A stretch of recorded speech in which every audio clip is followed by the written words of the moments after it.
Dozens of diplomats walk out during Netanyahu's UN speech on Gaza. Israeli Prime Minister Benjamin Netanyahu addressed the United Nations General Assembly in New York on September 26. That was today, 2025, defending Israel's military operations in Gaza and demanding Hamas release hostages and surrender. Diplomats from more than 50 countries, coordinated by the Palestinian delegation, staged a walkout as he began speaking, leaving the hall largely empty amid boos and calls for order. Netanyahu announced that his speech was broadcast live to Gaza residents via commandeered mobile networks and criticized recent recognitions of Palestinian statehood by nations including Canada, Spain, Ireland, and Norway. Let's see what the Please, order. Please, order in the hall. Please, order in the hall.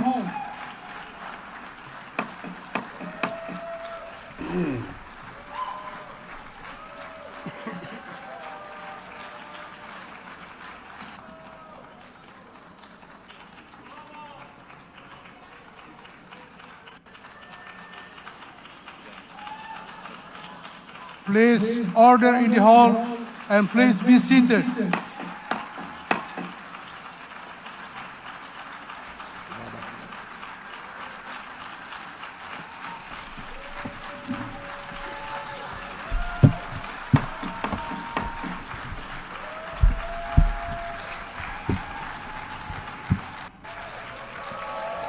That's the spirit, man.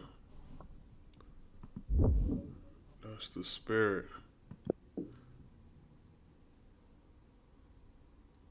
You know, Obadiah said something about this. Obadiah 1. Edom will be humbled. Because, you know, no one wants to be a part of that shit, man. But first, let me start off by giving all praise, honor, and glory to Yahweh, Bahashem, Yahweh Shai, Bahashem, Rakak, Wadash. Double honors to the apostles, elders, and bishops at Great Millstone for teaching me this truth. It's your brother Rabbi Knapp coming out with a lesson, Lord's will, satisfying to the Lord's elect. I'm going to start here, man. Obadiah, the first chapter. Summary of Obadiah.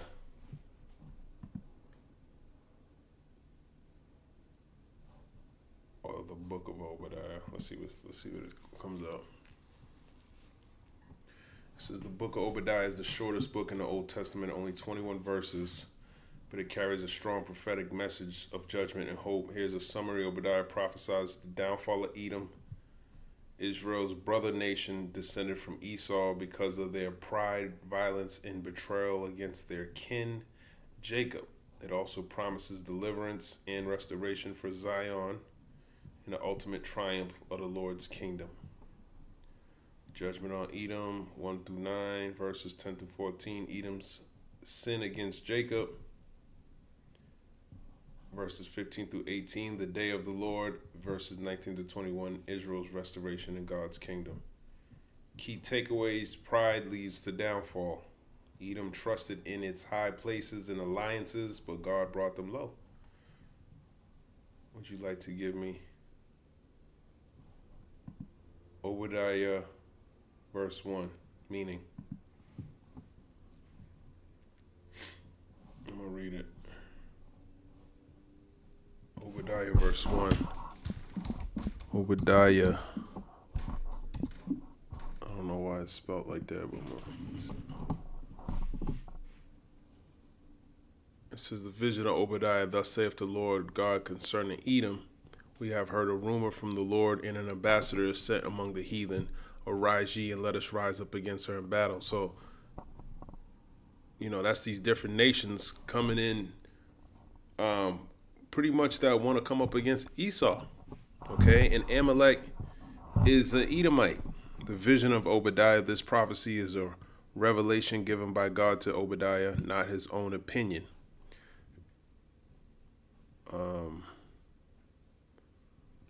Thus saith the Lord God concerning Edom. The message is directly addressed to Edom, descendants of Esau, Jacob's twin brother. Their sins, pride, betrayal, violence against Israel have brought them into God's judgment. We have heard a rumor from the Lord. Rumor, Samua, meaning report, announcement, proclamation. This isn't gossip, but a divine decree going out to the nations. God is summoning armies. Okay, an ambassador is sent among the heathen. God stirs up other nations, heathen, non-Israelite powers, to unite against Edom. Okay, and we're starting to see that. The ambassador, a messenger of war, calling them to rise up. Now, that's them not listening to him. As soon as he started speaking, they walked out. Okay, typically when you stop talking to people, it's because you done hearing the lies. You don't want to hear any more lies, man. Because they done heard it all from this devil, man. It's 2025. He's done a lot of lying, it catches up with you to the point where now they see who you are and they don't even want to fuck with you anymore. Arise ye and let us rise up against her in battle.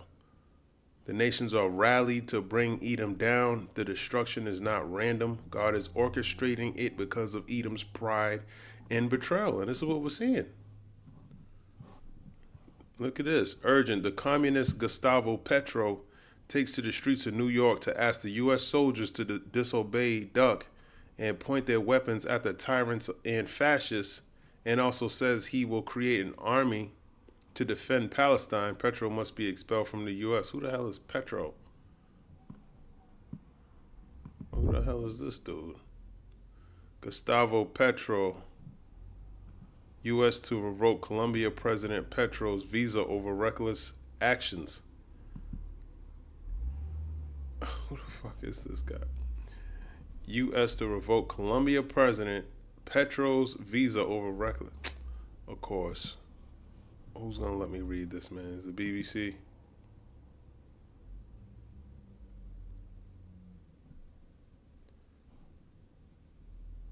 Okay, Colombia's president calls U.S. attacks on alleged drug boats act of tyranny. No, that's not what I'm looking for.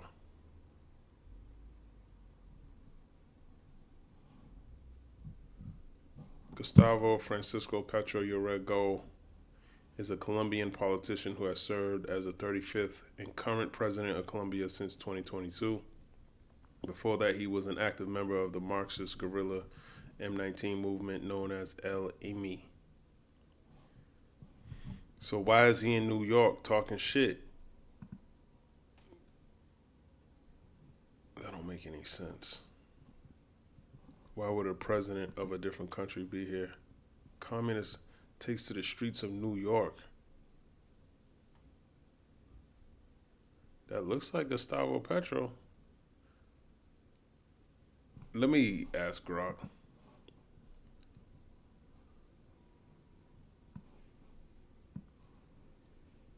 Actually, I gotta click this.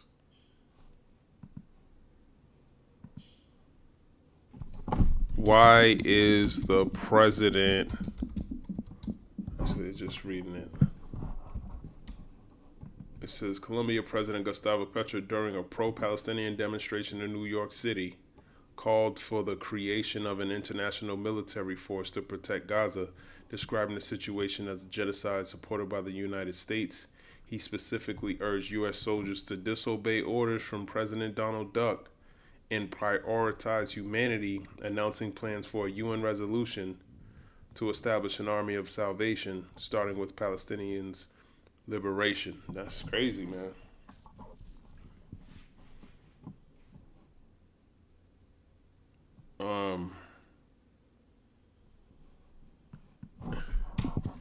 Is this the current? I don't get. Why is he in New York? Why is the Colombian president in New York? Colombian President Gustavo Petro was in New York for the 80th session of the United Nations General Assembly, the UNGA, which began on September 23rd, 2025. His visit concluded controversially with the U.S. revoking his visa on September 26, 2025, following his participation in a pro-Palestinian protest. That's crazy as shit, man. The president of Colombia came here. I never seen nothing like that. That is like, look at him talk his shit. That's Las naciones del mundo entonces aportarán. I gotta get that. I gotta get this, man. I gotta get this. This is just out of control. President Gustavo Petro, Colombian President Gustavo Petro in New York.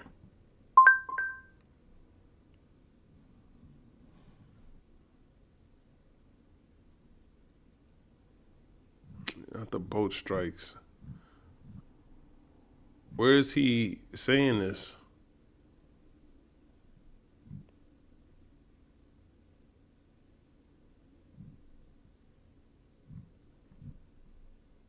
Colombian President Gustavo Petro joins thousands outside the UN.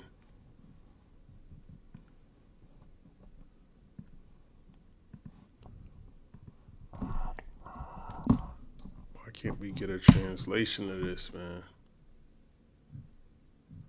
You know what? I'm putting it in X. That's crazy. I never seen a foreign president in a nation protest. It's some crazy times, man. It's some crazy times.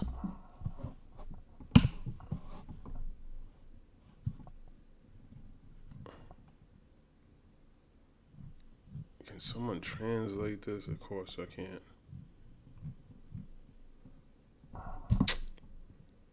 This is whack. But clearly he said what he said. I just wanted to get it translated. But that's what's going on, man.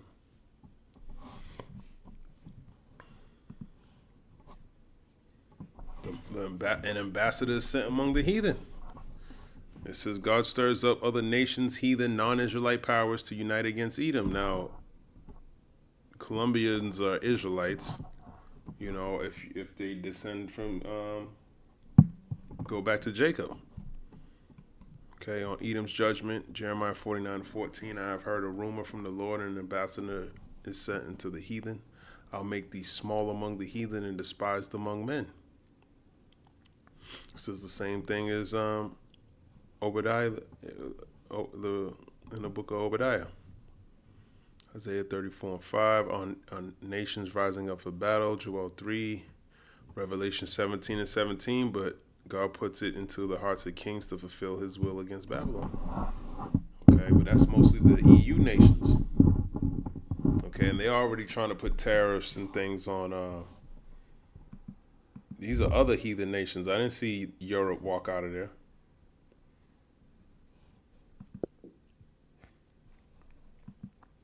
EU wants to put tariffs and sanctions on Israel.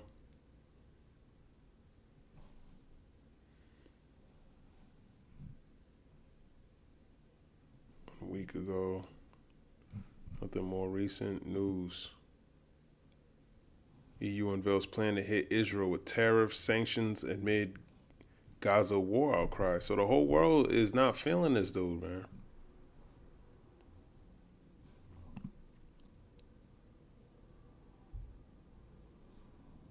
One week ago.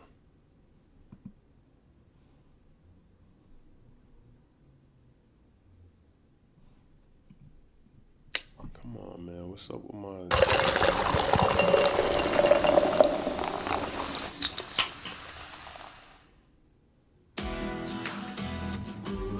For nearly 50 years, Harbor Freight has been a road. To Brussels now, where EU Foreign Policy Chief Kaja Kallas is proposing far-reaching sanctions on Israel in response to Israel's war in the Gaza Strip and other actions against the Palestinian population. The sanctions would include plans to suspend free trade arrangements on Israeli goods and other measures. Let's have a listen. Today, I presented a robust package of sanctions of Hamas terrorists, extremist ministers in the Israeli government, and violent settlers and entities supporting the impunity going on in the West Bank. The Commission adopted a proposal to partially suspend trade concessions, and I want to be very clear. The aim is not to punish Israel. The aim is to improve the humanitarian situation in Gaza. Kaya Kallas speaking there earlier today. She said it, man. We heard what she said. You can psychoanalyze that, and that's what's going on. Colombia president calls out Trump. I'm going to see what he says. What is going on in here? They revoked his visa. I'm watching the premiere. I want to kind of get some information on that, man. That's crazy. He ain't got too much time left, man. There's no way in hell. Everyone's pissed off with him. Just like in ancient times. Let's see what this is. Colombia president calls out Trump on Gaza. Not only lets missiles fall on young people in the Caribbean, he not only imprisons and chains migrants, but he also allows missiles to be launched at children, young people, women, and the elderly in Gaza. He becomes complicit in genocide, because it is genocide, and we must shout it again and again. Genocidio y hay que gritarlo una y otra vez. This chamber is a silent witness and an accomplice to a genocide in today's world. Genocidio en el mundo de hoy. Nadie quizás conozca aquí su nombre. The young people killed by missiles in the Caribbean did not belong to the Tren de Aragua. Perhaps nobody here even knows their names, nor to Hamas. They were from the Caribbean, possibly Colombians. And if they were Colombians, with apologies to those who dominate the United Nations, criminal proceedings should be opened against those US officials responsible, including the top official who gave the order, President Trump. El presidente Trump. La migración es... What? You want to come against the duck? Oh, man. I got to hear that again.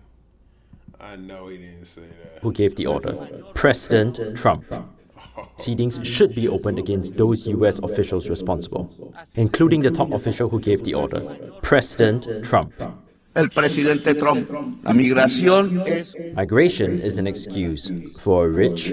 He's saying to put charges on the duck, man. Can't nobody do that except for the Lord, man. You asking people that have no power over this devil, man. The Lord got power over all this. So, man, this is like a show. It's vanity. White, racist society to believe itself the superior race and to ignore that its leaders are taking it, together with all humanity, to the brink of its own extinction.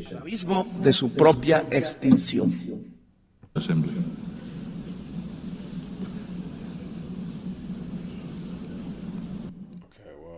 That was 3 days ago. A lot going on, man. It's getting better, though. You know, so going back to Revelation 17 and 17, showing you that all prophecy being fulfilled. As a matter of fact, let me go over there. Revelation 17, victory for the Lamb. The Lamb is Yahushua. These shall make war with the Lamb, and the Lamb shall overcome them, for he is Lord of lords and King of kings, and they that are with him are called and chosen and faithful. Okay, and that's talking about the angels that he's coming with. Okay, and they're going to lose. He's going to overcome them. Revelation 17, these different nations who were coming up against them during World War III, they're going to stop battling each other, and they're going to focus their attention on Yahushua. And he's going to destroy them. Okay, and Daniel 12 and 1, Revelation the 19th chapter, it goes into this. Second Esdras the 13th chapter. Okay, Isaiah 63 kind of gets into that too. Who is this that coming from Edom with dyed garments from Basra? Revelation 17 verse 15, and he saith unto me, the waters which thou sawest where the whore sitteth are peoples and multitudes and nations and tongues. So the whore is talking about America. The peoples, the multitudes, the nations and tongues are talking about everyone who lives here from all these different nations. So it's describing America as the whore, which connects America to Babylon, to be in Babylon. Okay? Revelation 17, verse 16, and the 10 horns, which is the European Union, which thou sawest upon the beast, which is NATO, these shall hate the whore, which is America, and shall make her desolate and naked, and shall eat her flesh and burn her with fire. They're starting off with sanctions, tariffs, then it's missiles and destruction. Revelation 17:16 describes a catastrophic future event where the powerful 10 horns, representing kingdoms or political powers, turn against and destroy the harlot, a symbol of a false religious system or corrupted city like ancient Rome, or its equivalent, leaving her desolate, naked, and consumed by fire. This violent act signifies the complete annihilation of a corrupt religious power structure at the hands of its former allies, illustrating divine judgment and the end of a false religious system. But it's not just the religious sect of it, it's the military might, it's the financial sect, it's all of it. Okay? I like how they got around like ancient Rome or its equivalent, but we know this is talking about America. But he ain't gonna tell you that. Revelation 17, verse 17, for God hath put in their hearts to fulfill his will. And that's why they're acting the way they're acting. Walking out of UN meetings, presidents coming to you, getting their visas revoked, proclaiming genocides. It had nothing to do with his country at all, but just putting them on blast for being the devil that the Bible speaks of. Man, he didn't bring it to the scriptures. But, you know, because he's killing people in Colombia. And he's saying whoever he did it against, they weren't what Duck claimed to say they were. Okay? And he's rebuking them for it. But meanwhile, propaganda saying, or whatever news station you watching is saying, they were drug dealers and terrorists. But he's saying they weren't that. They're just indiscriminately killing people and just getting away with it. And if that's the case, I wonder what else they're doing. Okay, ain't nobody speaking up against him. He had to come over here and get his visa revoked to say something like that. It's hard to get a message across to you Americans, man. People got to go out their way. That's why people are burning up schools and killing people and doing all this shit, because there isn't an uproar here, because you're asleep. Too busy with entertainment and stupid shit, you know. But ultimately, you know, the spiritual aspect of it is all of this is in the Bible. And that's the crazy part about it all that no one's talking about. As crazy as this devil's doing what he's doing, you still ain't, no one's linking him up with the scriptures. Okay? So for God have put in their hearts to fulfill his will and to agree and give their kingdom unto the beast until the words of God shall be fulfilled. Let me look this up.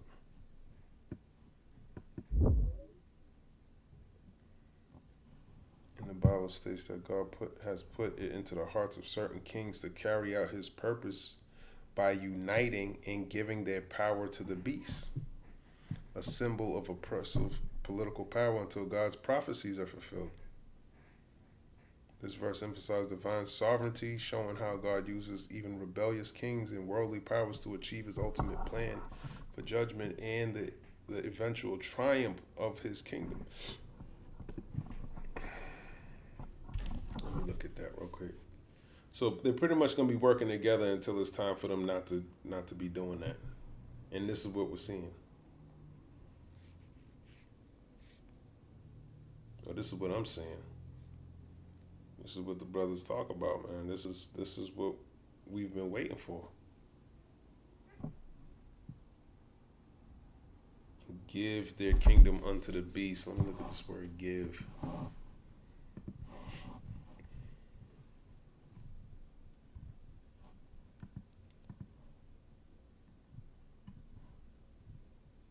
To give something to someone of one's own accord, to give one something to his advantage, to bestow a gift, give to one asking, lahav, to supply, furnish necessary things.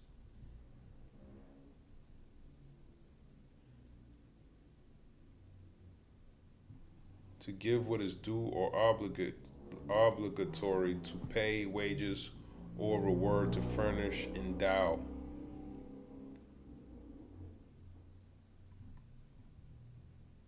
To give one to someone to whom he already belonged, to commission.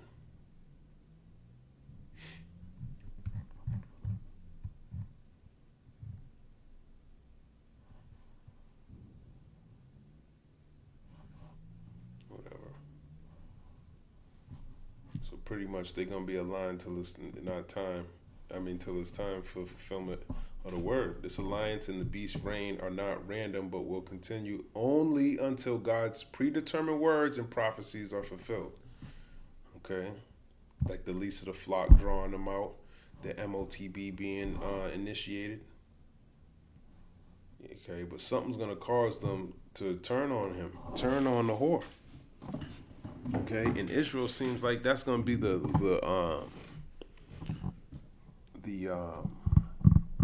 catalyst of all this, switching alliances and things like that, because they clearly don't agree with him. Now, they're not full-blown saying it's a genocide and all of that, but they are saying, tariffs and stuff, and that's not good, man. Your allies should be people who should be one with you.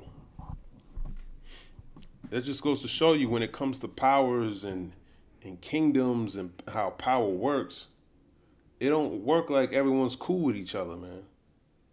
Even on on all levels. It's like everyone's waiting for that opportunity to burn your ass, man. And that's what's happening on a national level. Plus, Edomites never got along with each other anyways. Look at their kingdom as the Romans, the Greeks, they're killing each other, fighting over power. They're never at peace. Always at war.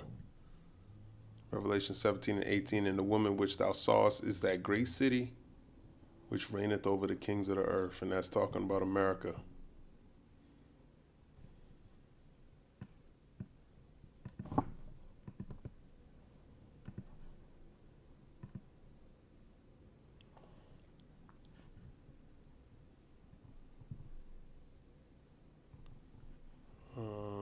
Where's Nahum?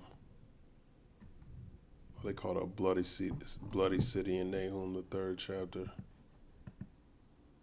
Woe to the bloody city, it is all full of lies and robbery, the prey departeth not.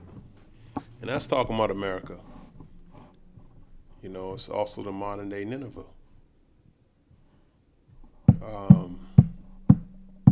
But you got to look into the history.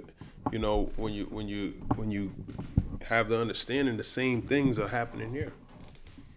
It's Sodom, it's Egypt, it's Babylon, it's Nineveh,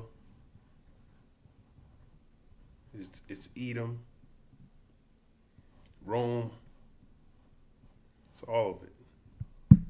All right, where is Obadiah? I want to go through this. Obadiah 1:1 is God's opening. Let me get these precepts on God's control of nations. Proverbs 21:1.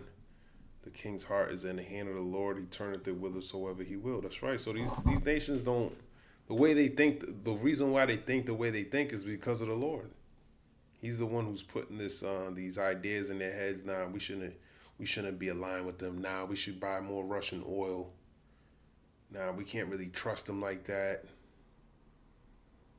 We still, we'll be aligned with them against Russia. But that's only going to be for so long too.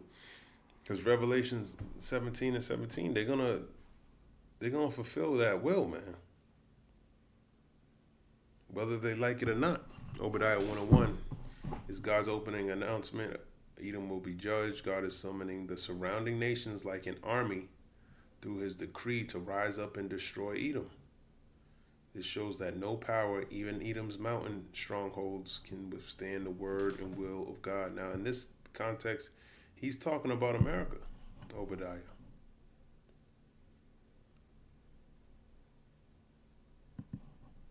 Obadiah verse 2, meaning.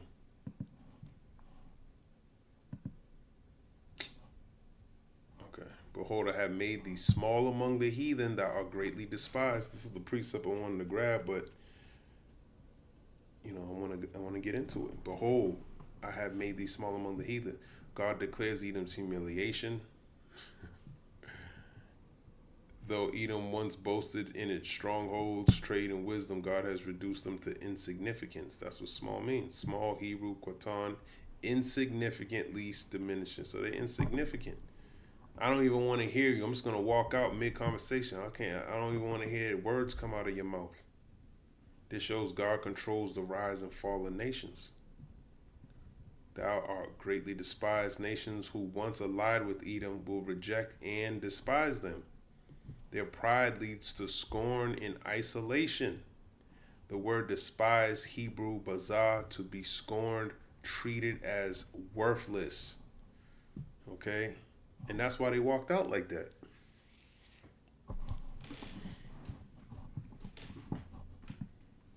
That's why they're getting tariffs and sanctions put up on them. Precepts, cross-references on Edom's humbling. Jeremiah 49:15. For lo, I will make thee small among the heathen.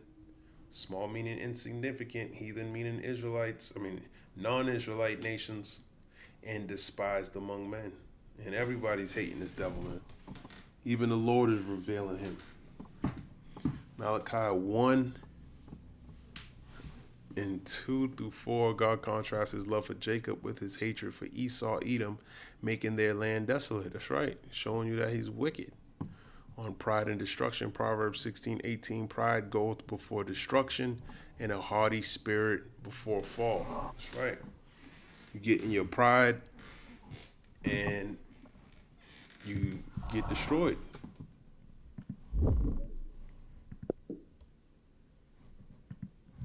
Ecclesiasticus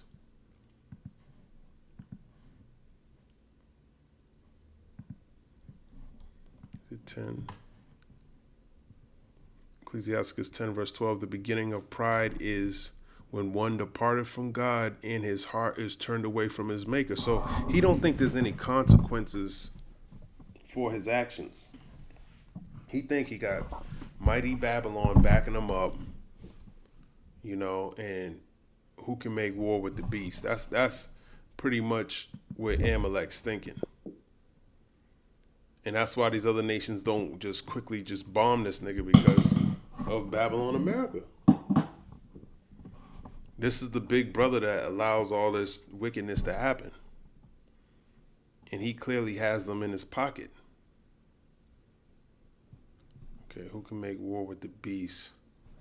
What's that, Revelation 13?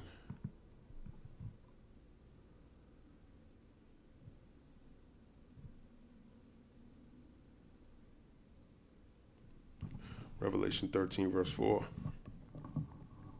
I shall start at the top.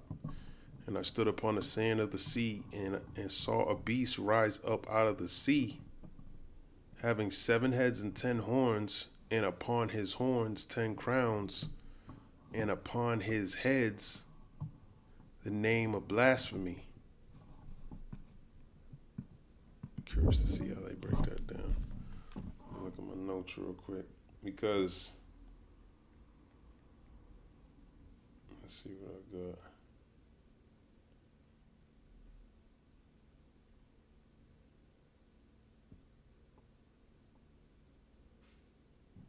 Okay. Revelation 13:1 describes a terrifying beast with 7 heads and 10 horns, rising from the sea with 10 crowns on its horns and blasphemous names on its heads. This vision signifies a powerful satanic entity, often interpreted as a symbol of a political or religious power, such as the Roman Empire, that will challenge God, and persecute believers during the end times.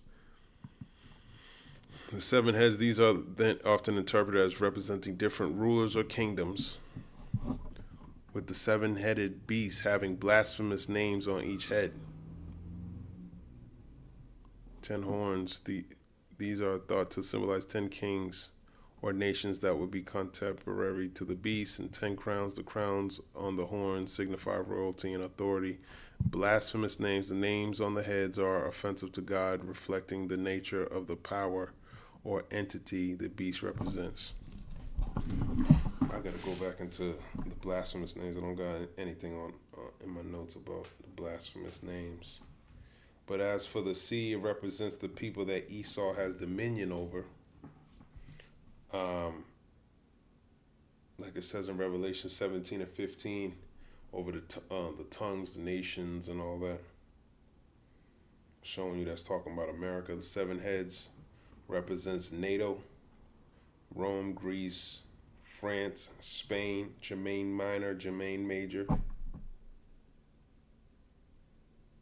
Britain. And the 10 horns represents the European Union.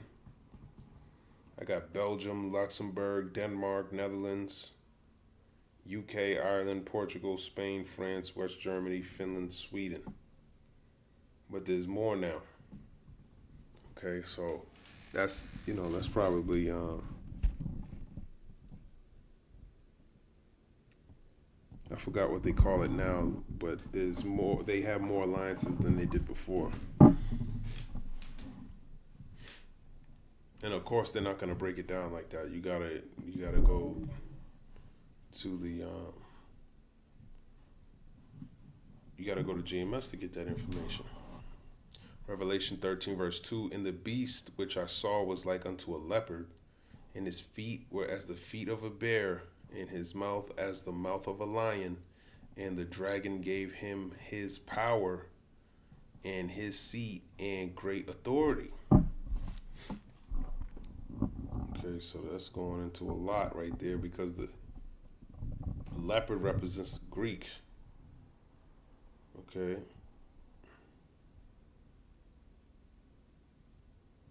So the leopard represents the Greek rulership.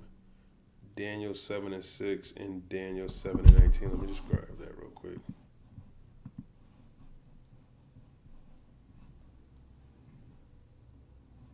Daniel 7 verse 6. After this I beheld, and lo, another like a leopard, which had upon the back of its 4 wings of a fowl. The beast had also 4 heads, and the dominion was given to it.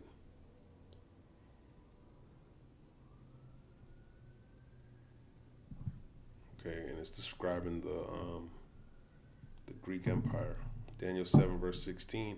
I came near unto one of them that stood by, and asked him the truth of all this. And so he told me and made know the interpretation of the things. Why did you put Daniel 7 and 16? Oh, it's 19. These great beasts, which are four kings, which shall arise out of the earth. But the saints of the Most High shall take the kingdom, and possess the kingdom forever, even forever and ever. Then I would know the truth of the 4th beast, which was diverse from all the others, exceeding dreadful, whose teeth were of iron, and his nails of brass, which devoured, brake in pieces, and stamped the residue with his feet. Okay.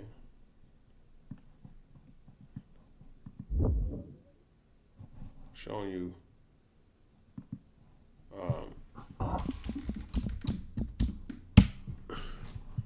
let's read it.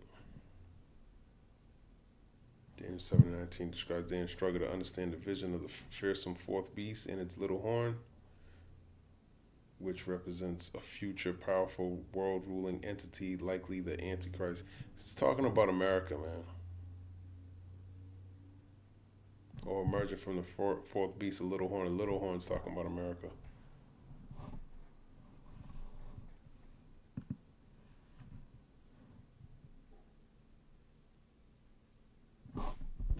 Okay.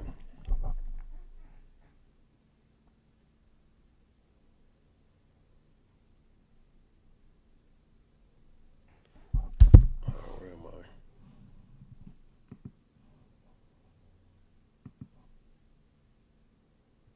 I'm all over the place. I got too many damn apps open. Revelation 13, and the beast which I saw was like unto a leopard, which is Esau's kingdom, talking about the Greek Empire. The Greeks and the Romans are both Edomites, and his feet were as the feet of a bear. The bear represents Russia, and the feet are the end of a thing, showing you that they're going to be destroyed by Russia.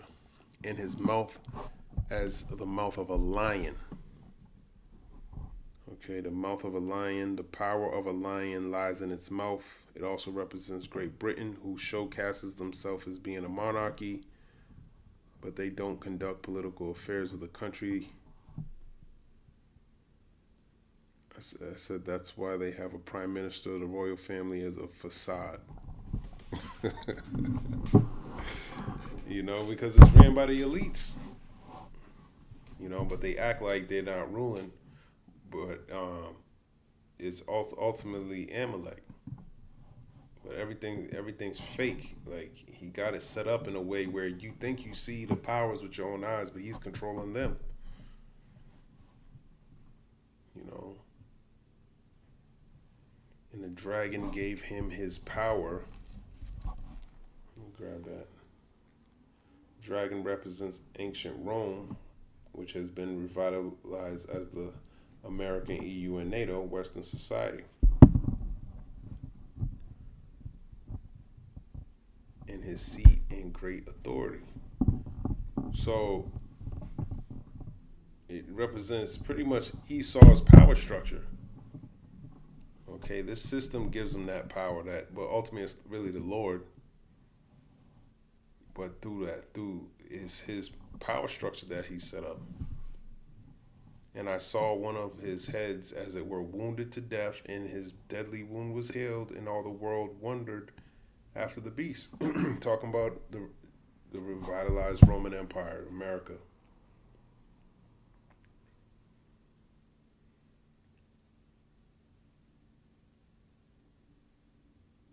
Okay.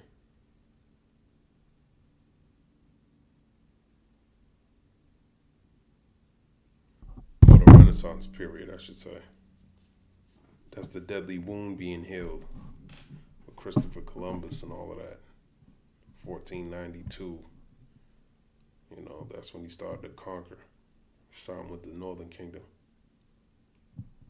And they worshiped the dragon, which gave power unto the beast, and they worshiped the beast, saying, "Who is like unto the beast, who was able to make war with him?" So that's the state that these European Union and all that, they're aligned, because and these other nations don't want to come up against them, because who can make war with them?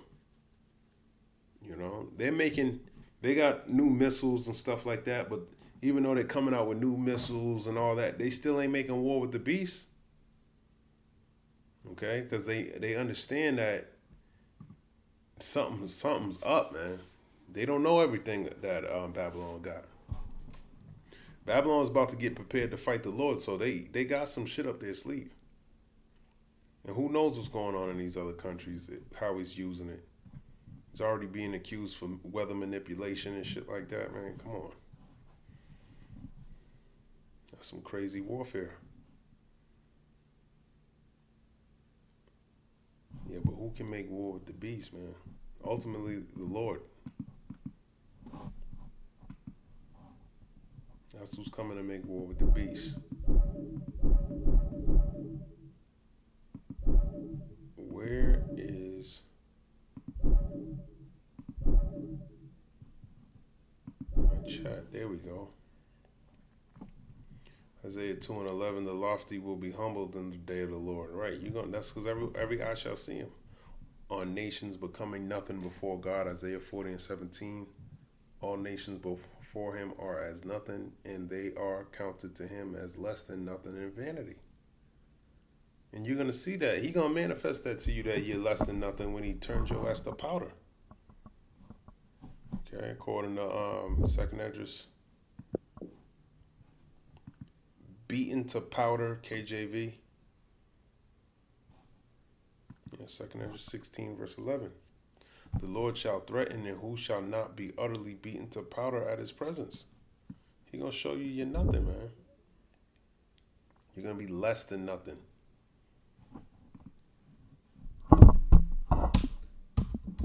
He going to beat you to powder like War of the Worlds. Second Esdras 16 and 11 is a prophetic statement from the book of Second Esdras that describe God's ultimate power and authority, stating that the Lord shall threaten, and who shall not be utterly beaten to powder at his presence. The verse emphasizes that no one can withstand God's threats or power, and that his wrath brings absolute destruction and overwhelming fear to all creation, as even the earth and sea would be in turmoil at his glory. And Habakkuk can attest to that, man. He said, were you mad with the seas? Because that's how much destruction the Lord's about to bring, man. Habakkuk saw it. Habakkuk chapter 3 in verse 8. Was the Lord displeased against the rivers? Was thine anger against the rivers? Was thy wrath against the sea, that thou didst ride upon thine horses and thy chariots of salvation?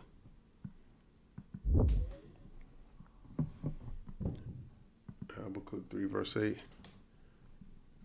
Habakkuk 3 verse 8 questions if God's power displayed during the crossing of the Red Sea or the Jordan River was due to anger at the rivers or sea themselves. But the answer is no. No, that's not what it's talking about. Instead, the passage symbolizes God's judgment and deliverance, with the horses and chariots of salvation representing his powerful divine intervention to save his people and destroy his enemies, such as the Egyptians at the Red Sea. Yeah, he did do that with the Red Sea, but it's talking about him seeing the destruction of our enemies too in the last days.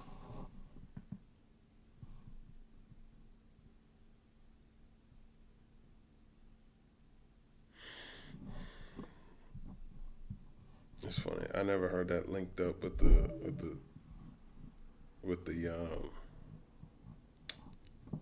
Red Sea, because this is after that.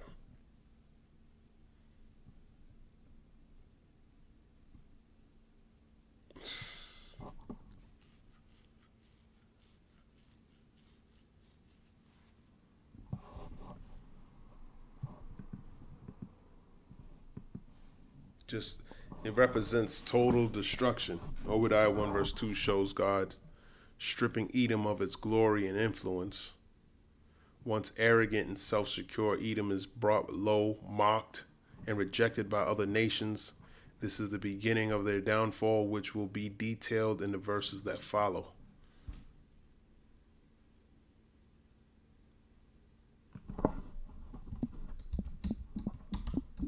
Next verse. I don't know why they're giving it to me in this format. I never asked it to be in this format.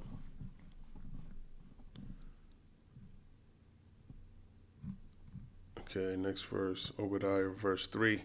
The pride of thine heart have deceived thee, thou that dwellest in the clefts of the rock, whose habitation is high, that saith in his heart, who shall bring me down to the ground? The pride of thine heart have deceived thee. Edom's downfall begins with pride.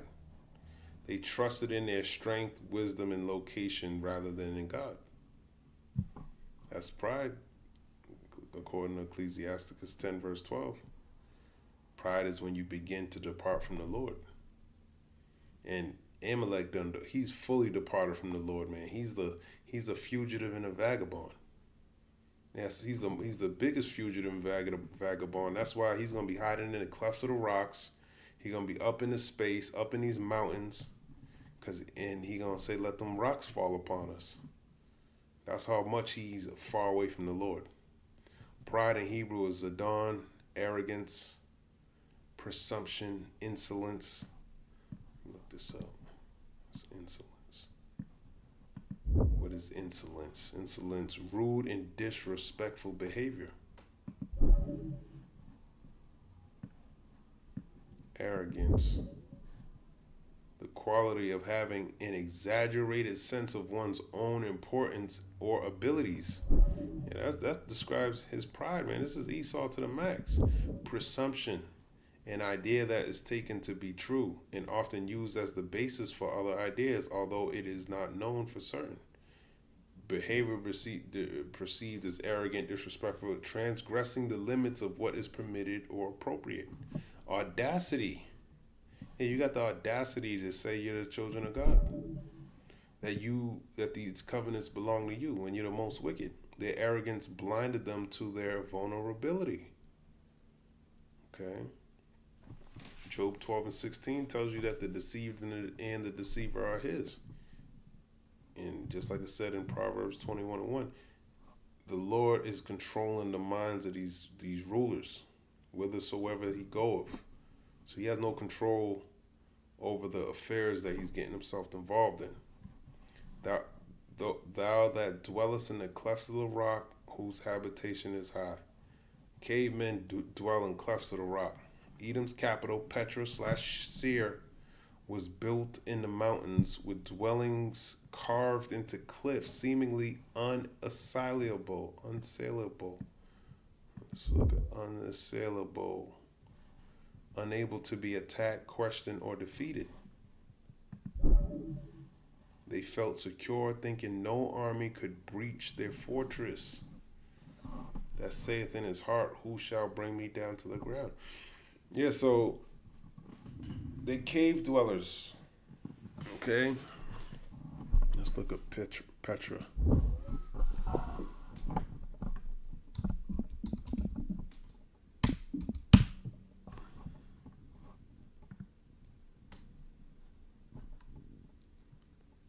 They clearly fixed them up. Oh yeah, we live so nobly. They fixed the pillars and shit. This looks more like what they did live in, something like this. Petra rock cut facades.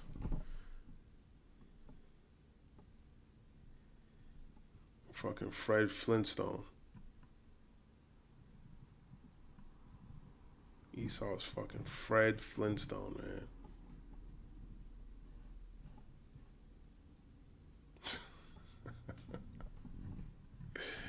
You dwellest in the clefts of the rocks.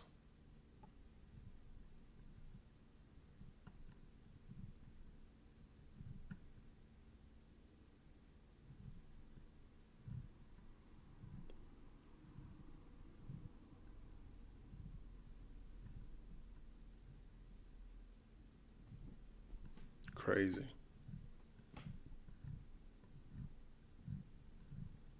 And that's where he turned America. There's plenty of buildings that look like this. He turned this is why it's modern day Mount Seir, modern day Petra, modern day Ur. It reminds him of being in the clefts of the rocks because he's a fucking caveman. High office buildings and skyscrapers. The front of the building looked just like these clefts in the rock. Damn caveman. What the hell are you doing over here? Doing some weirdos. Why you should visit Petra at night.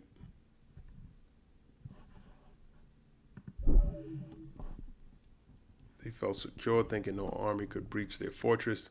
That saith in his heart, who shall bring me down to the ground? Their inward confidence was self-deception. They thought no nation could conquer them, but they forgot God rules over kingdoms. That's right. Okay, you're not considering how the Lord's going to take you down. And it's not just with these nations. He's going to send his son back.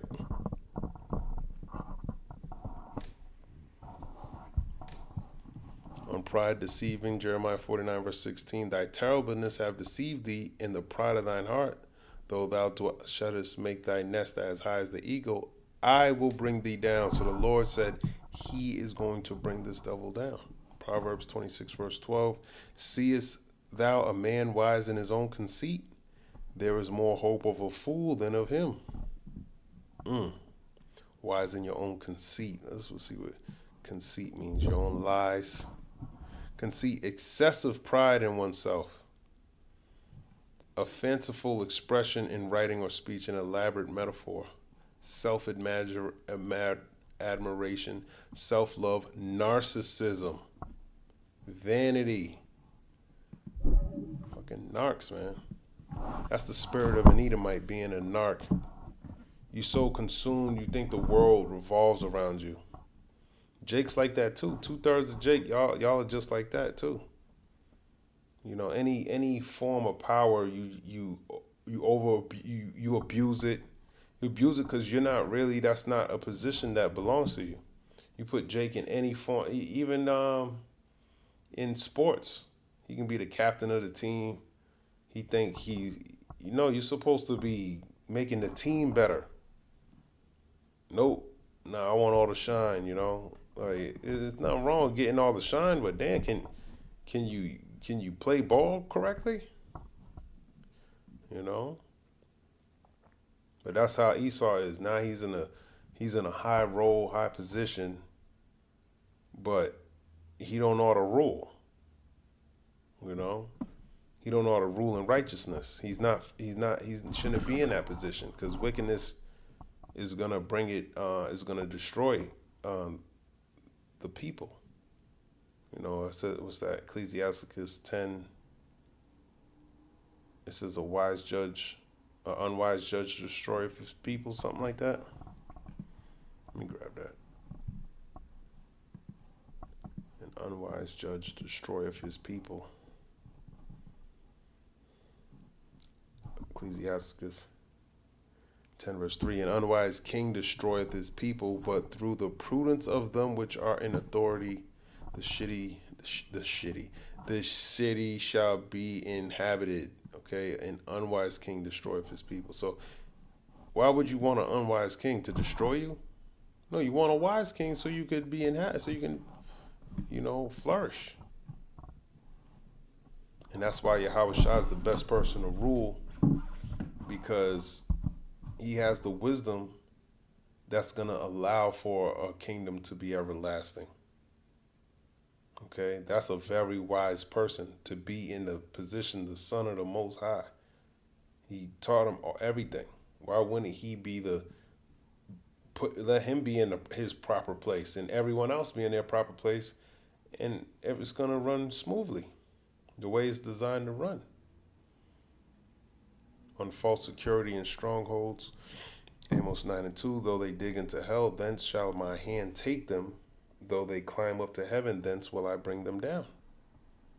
Okay, so that's Amalek hiding from the Lord. Because pride is when you depart from the Lord. His spirit, he knows he's a fugitive and a vagabond because that spirit of Cain is in him. Because he is Cain. Okay? Esau is the spirit of Cain. And he got the mark of Cain. That's who Esau is. So you Edomites are. That's the spirit that you're in. Your descendants, that spirit of yours goes back to the Garden of Eden. Okay? You beguiled Eve. You were once dark-skinned. You're a nigger. You're the definition of a fucking nigger. You damn Edomites. And you bear the mark of Cain because of it. You got the damn nerve to be calling someone a fucking nigger. If you knew who you were according to the Bible, you'd kill yourself. Isaiah 28 verse 15, Israel warned against making a covenant with death for false security. You ain't supposed to make a covenant with Esau, with hell, with death. Okay? Because it's not going to be fulfilled just like he did to all your ancestors. He don't know how to make a covenant and stand on it, because he's not the Lord. The Lord stands on his covenant. He don't switch up. Esau does. And you're going to make a covenant with him by taking the MOTB, which is clearly being manifest before your eyes. And y'all don't see it coming until it's too late.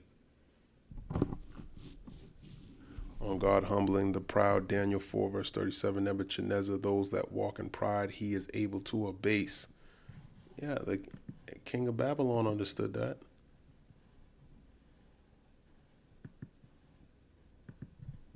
Daniel 4.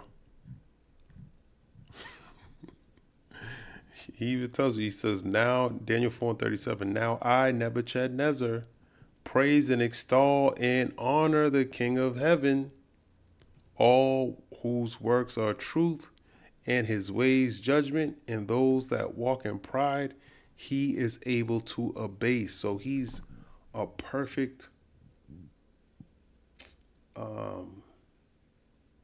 person who it happened to him. He got abased. All right. And he was up high. And then he gave him his kingdom back, all in the same lifetime. But with Esau, he's way more long suffering with him. Luke 1 and 51, God scatters the proud and puts down the mighty. Let me grab that. Luke 1.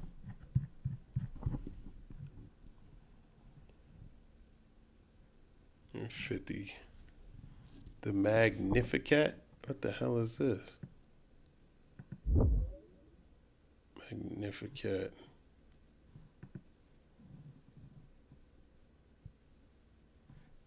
Meaning a canticle used in Christian liturgy, especially at Vespers in Evensong, the text being the hymn of the Virgin Mary. What is the literal meaning of Magnificat? My soul magnifies the Lord. It is named after the first word of the first line in Latin. Magnificat anima mea dominum, or my soul magnifies the Lord. Elaborate musical settings have been created for the Magnificat by many famous composers throughout history. I never heard of that. Whatever. I haven't heard about a lot of things. The Magnificat. And Mary said, my soul doth magnify the Lord, and my spirit have rejoiced in God my Savior. For he have regarded the low estate of his handmaiden. For behold, from henceforth all generations shall call me blessed. For he that is mighty have done to me great things, and holy is his name. And his mercy is on them that fear him from generation to generation. He have showed strength with his arm. He have scattered the proud in the imagination of their hearts. He have put down the mighty from their seats and exalted them of low degree. He have filled the hungry with good things, and the rich he have sent empty away. He have holpen his servant Israel in remembrance of his mercy, as he spake to our fathers, to Abraham, and to his seed forever. And Mary abode with her about 3 months and returned to her own house.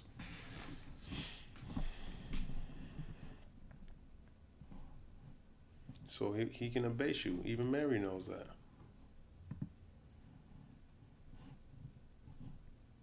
Obadiah shows the root of Edom's destruction, pride. Their mountain fortresses gave them false confidence.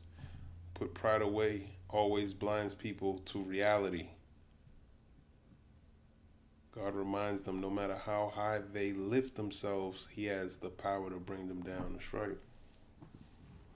Especially when the Lord doesn't do anything about it, so you're fully given over to do evil.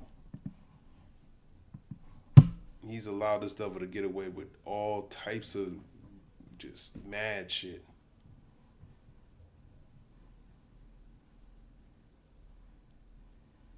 Mad shit, man. Shit we don't even know about. Ecclesiastes 8 and 11. Because sentence against an evil work is not executed speedily, therefore the heart of the sons of men is fully set in them to do evil. Though a sinner do evil 100 times, and his days be prolonged, yet surely I know that it shall be well with them that fear God, which fear before him. But it shall not be well with the wicked, neither shall he prolong his days, which are as a shadow, because he feareth not before God. So, yeah, it's better to fear the Lord. Wise words from King Solomon than it is to be wicked. It's not going to go well for him.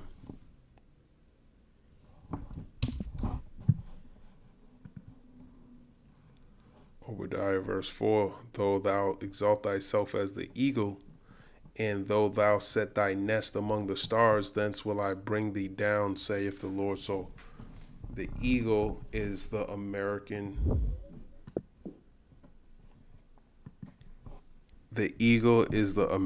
symbol. Yes, the bald eagle is an official national symbol of the United States, officially designated as the country's national bird in late 2024.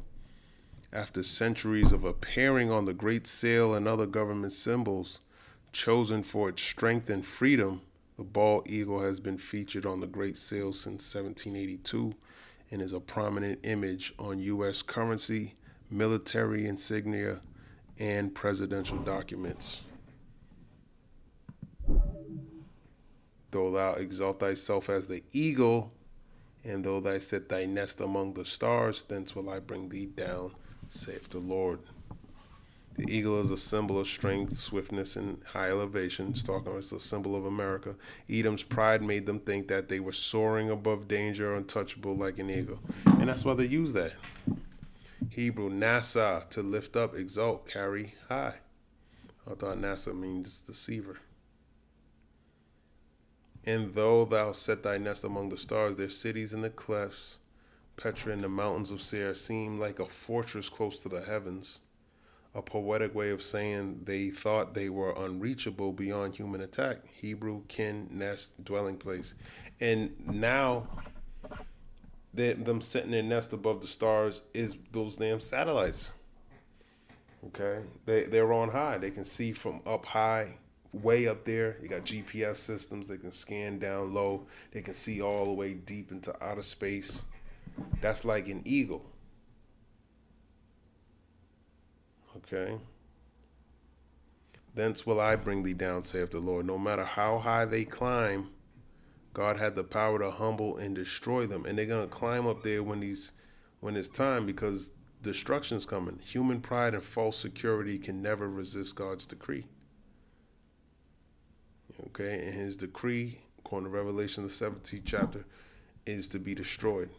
And we're reading Obadiah and how he's being made small among the heathen. The Lord's making it all come to pass in real time, every single day, just all the time. Okay? This is a direct statement of divine judgment. It is divine because, let's look at this word divine. It's divine because he said it was going to happen.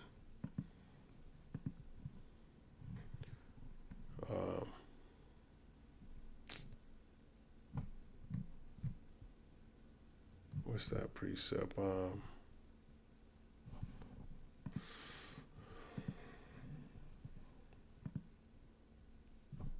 It's in Isaiah 49. When he says, I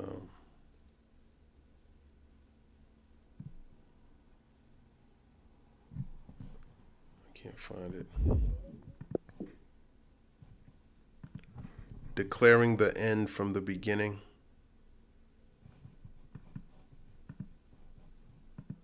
Declaring the end from the beginning. It's Isaiah 46 and 10.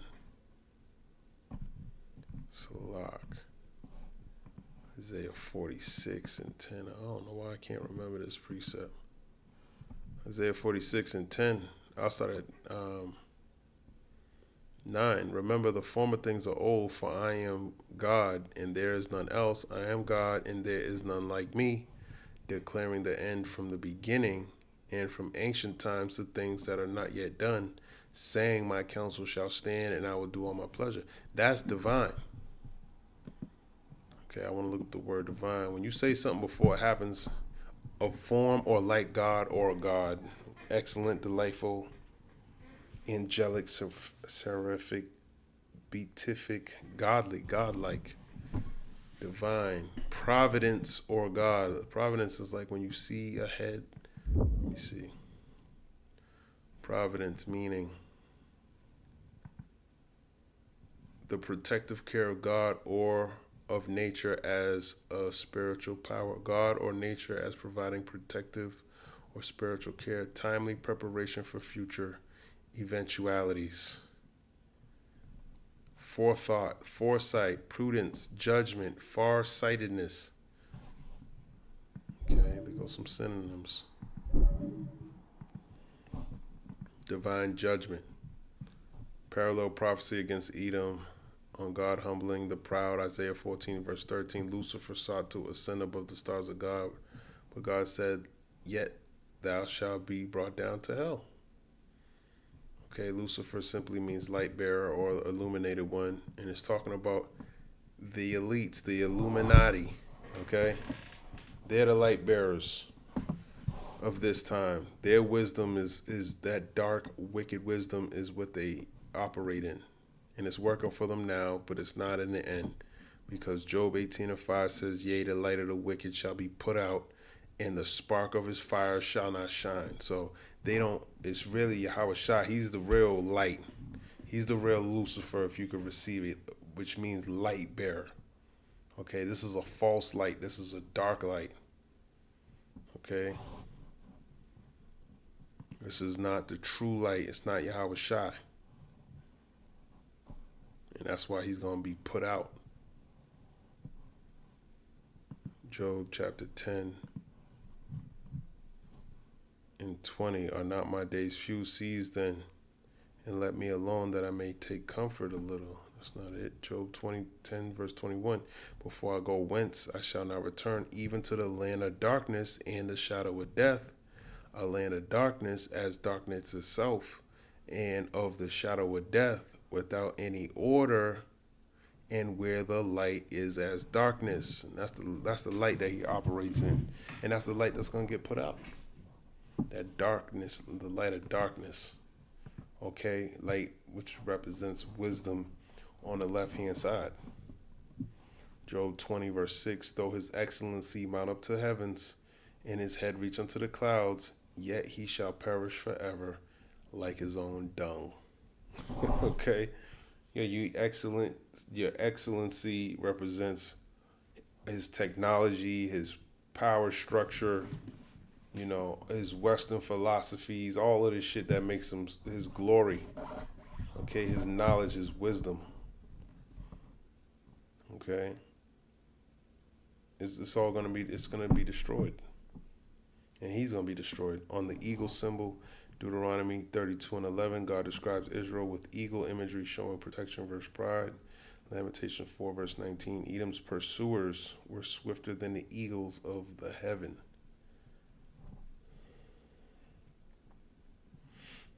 Over there, 1 verse 4 is God declaring absolute sovereignty. Edom could rise as high as the eagle and dwell as if among the stars, but it wouldn't matter. The Lord himself would bring them down. Pride and human power cannot withstand divine judgment. That's right. Nothing you could do about this except reap this ass whipping the Lord about to give you.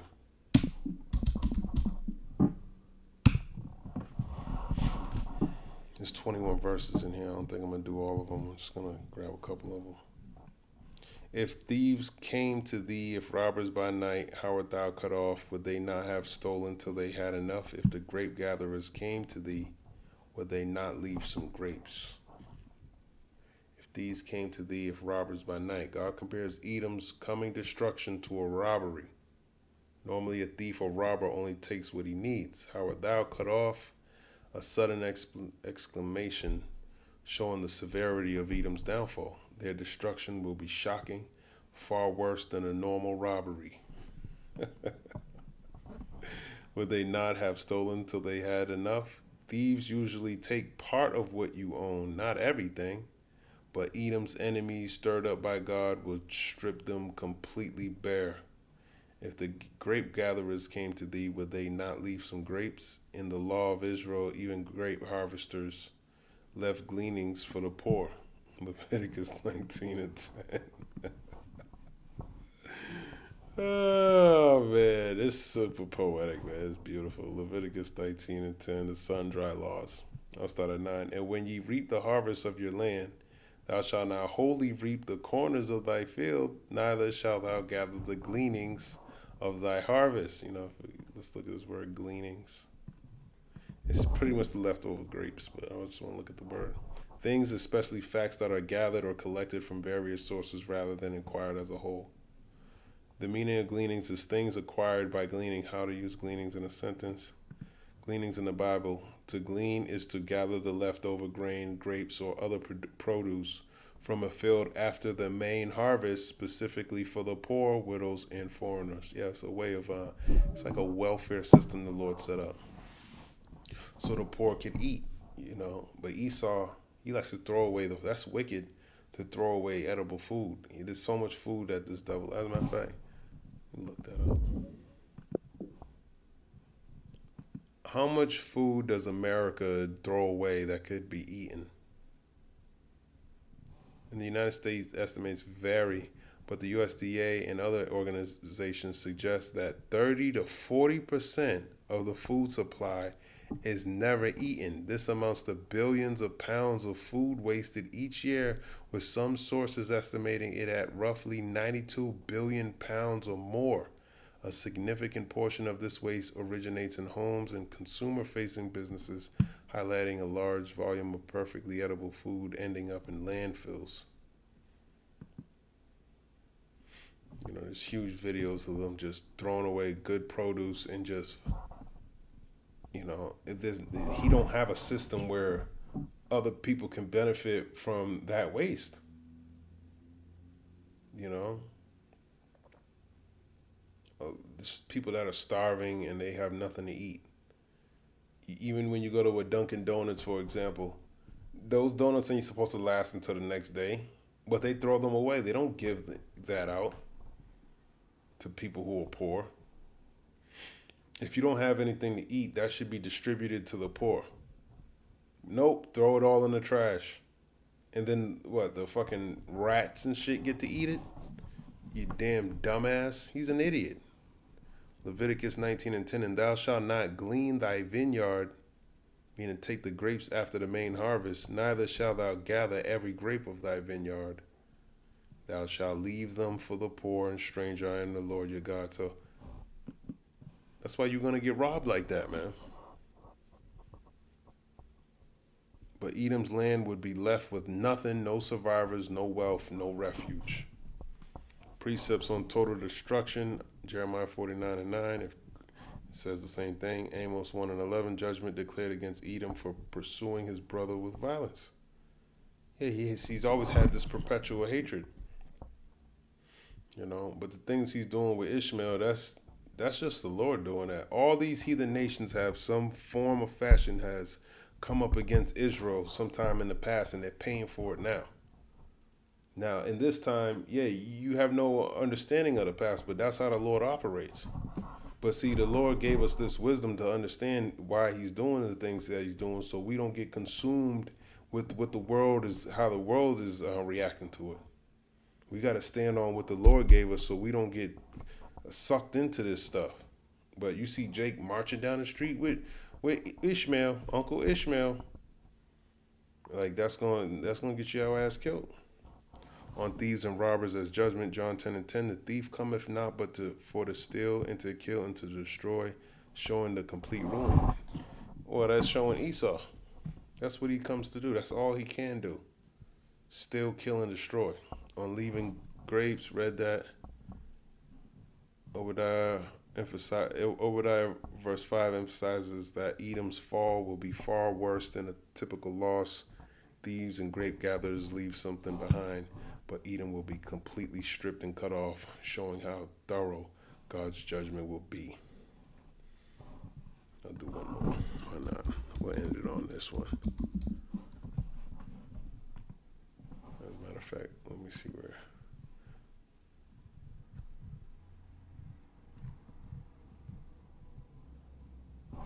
How are things of Esau searched out? How are his hidden things sought up? Internet, X, TikTok. That's why he said something today about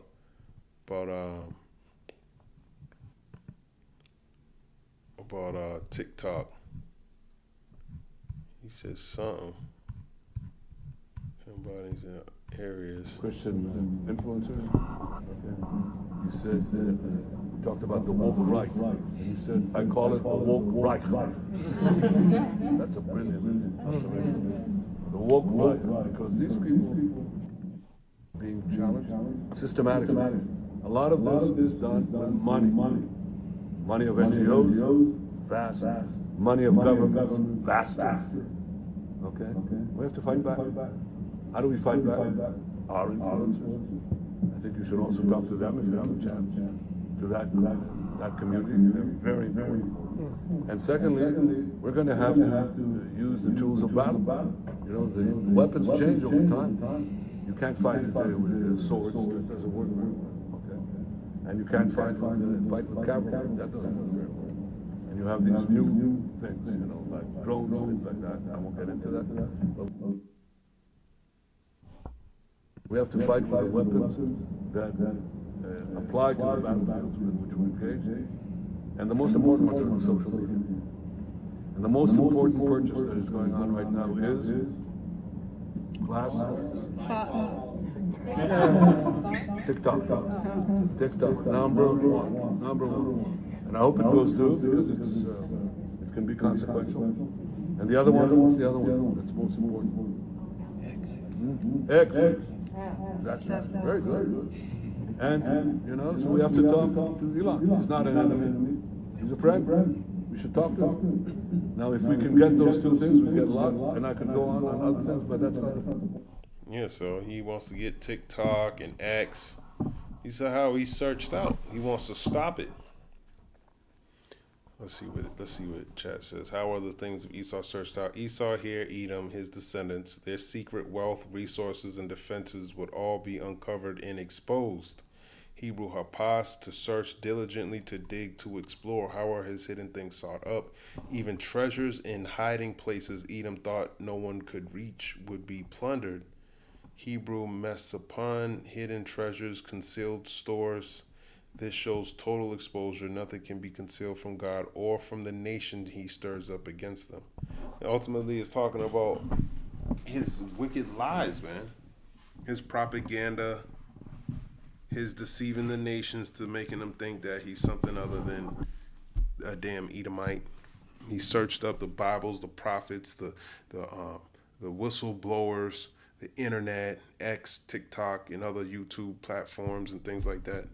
He's being exposed everywhere.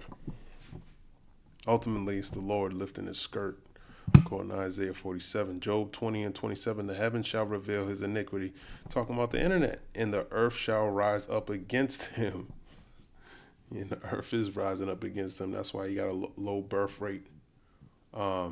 These different nations don't want to hear him speak in meetings now. Presidents are coming here, getting their visas revoked for the shit that he's doing in their country and in other countries, and asking that your own military rise up against them. That's crazy, man. This is the times we living in. On hidden things revealed, Luke 12 and 2. For there is nothing covered that shall not be revealed, neither hid shall not be known. That's right, man.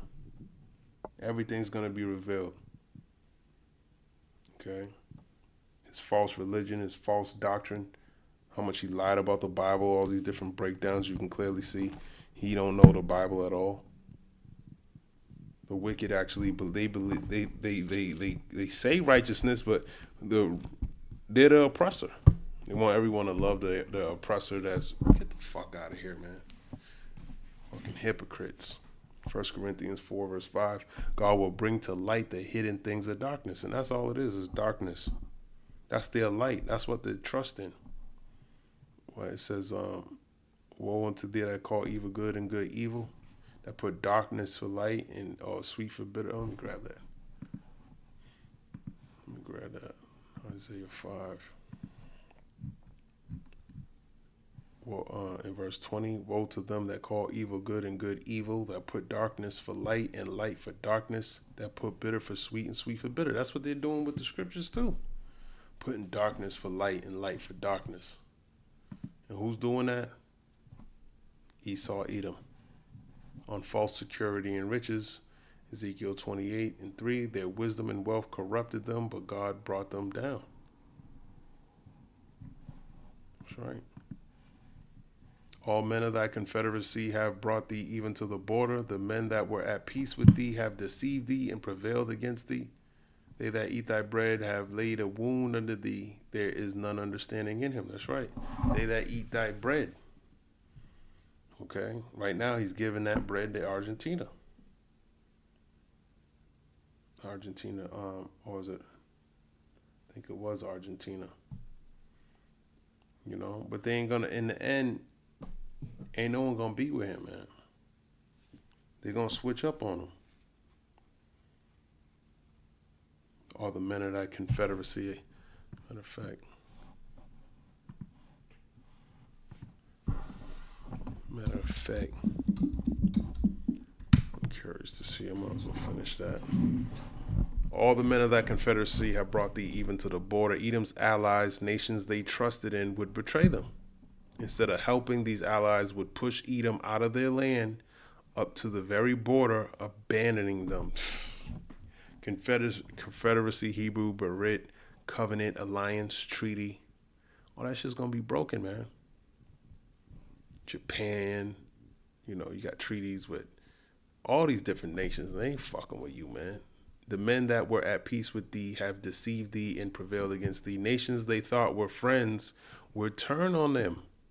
Their trust in human alliances instead of God would backfire. And that's going to happen to a lot of people, man. They got a lot of human alliances. Okay? And all of them are going to backfire. If you don't trust in the Lord, man, your alliances are going to backfire, man. Deceived, Hebrew, nasa, to trick, beguile, betray. Yeah, they deceived you, man. They that eat thy bread have laid a wound under thee. Eat thy bread, allies who shared treaties, hospitality, and resources. They supposed friends secretly plotted Edom's downfall.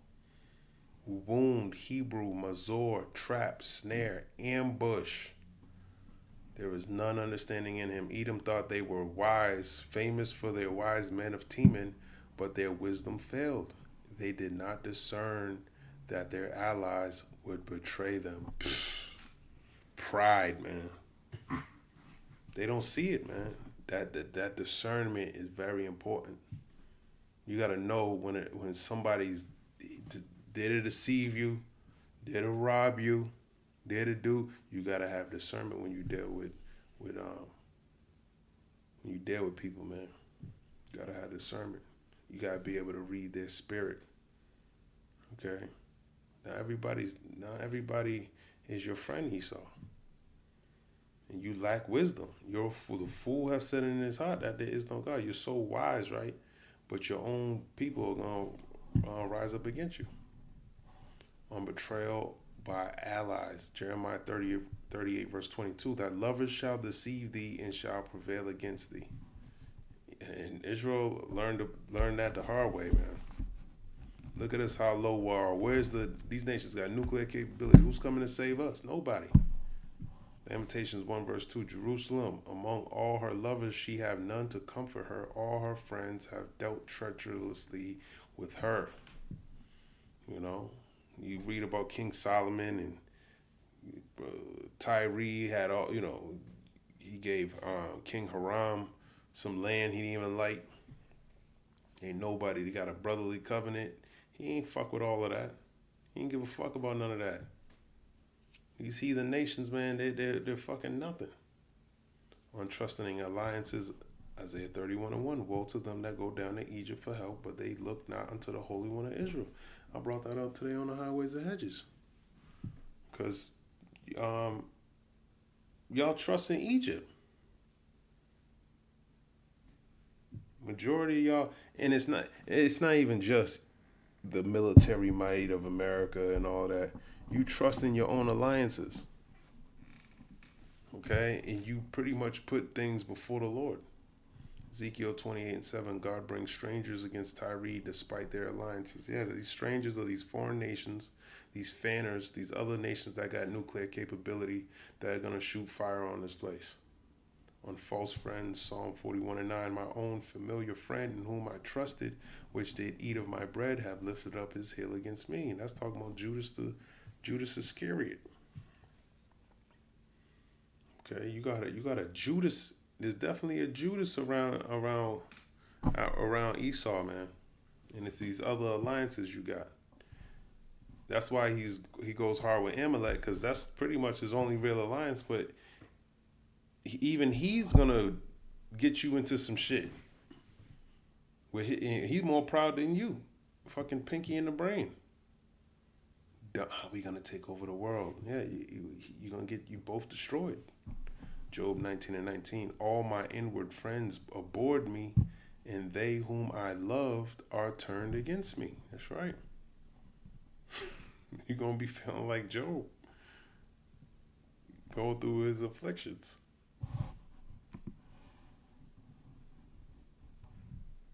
Obadiah 1:8. Shall I not in that day, saith the Lord, even destroy the wise men out of Edom, and understanding out of the mount of Esau? And your understanding is already being destroyed. These decisions that you're making is only making this place worse, making more people hate you, despise you, and you still can't even repent from it. Even the people over here, there's supposed to be no king's protests coming up soon too. Obadiah 1:9. And thy mighty men, O Teman, Teman's like the Germans. Okay, they're the wisest men of Esau, shall be dismayed to the end that every one of Mount Esau may be cut off by slaughter. Going to Isaiah 14:21. Everyone, Teman, Amalek, Esau, and the rest of his tribes. For thy violence against thy brother Jacob, shame shall cover thee, and thou shalt be cut off forever. Yeah, what you did against the so-called Negroes, Latinos, and Native Americans, and other speckled birds out there. Shame shall cover thee, and thou shalt be cut off forever. And it's coming. Obadiah 1:11. In the day that thou stoodest on the other side, in the day that the strangers carried away captive his forces, and foreigners entered into his gates, and cast lots upon Jerusalem, even thou was as one of them. It's talking about when the Babylonians came in, Esau, red ass was there helping